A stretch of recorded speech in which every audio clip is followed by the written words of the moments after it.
కొత్తగా వచ్చిన చికిరి చికిరి పాటని అందరూ చాలా ఇష్టపడ్డారు.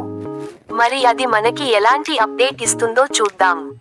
మొత్తం పాట చాలా బాగా వచ్చింది.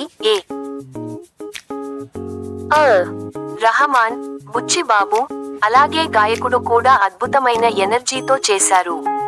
అది పక్కన పెడితే ఈ పాటలో కథకు సంబంధించిన కొన్ని సూచనలు కనిపిస్తున్నాయి. మొదట ఒక ఫ్యాక్టరీని చూపిస్తారు. ఆ తర్వాత మన హీరో రామ్ చరణ్ కనిపిస్తాడు. అతను కొండ ప్రాంతంలోని ఓ గ్రామానికి చెందినవాడిలా కనిపిస్తున్నాడు. అతనికి క్రికెట్ అంటే చాలా ఇష్టం అనిపిస్తుంది, లేదా డబ్బు సంపాదించడానికి నగరానికి వచ్చి క్రికెట్ ఆడుతుంటాడేమో. రామ్ చరణ్ తన గ్రామం నుండి నగరానికి వచ్చినప్పుడు జాన్వీ కపూర్ని కలుస్తాడు. ఈ చికిరి చికిరి పాట బేసిక్లీ ఆమెను చూసినప్పుడు వచ్చే భావాలను చూపిస్తుంది.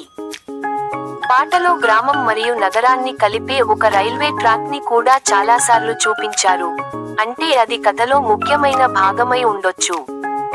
ఈ పాటలో ప్రముఖ కామెడియన్ సత్య కూడా ఉన్నాడు.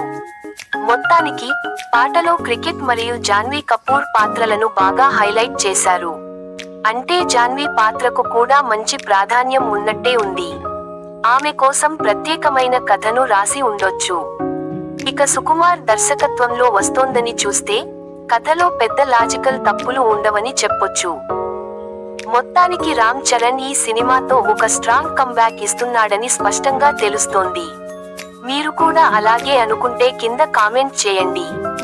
ఇంకా ఇలాంటి మరిన్ని వీడియోలు మా యూట్యూబ్ ఛానల్లో ఉన్నాయి, చూసేయండి. సరే, మరొక వీడియోలో మళ్ళీ కలుద్దాం.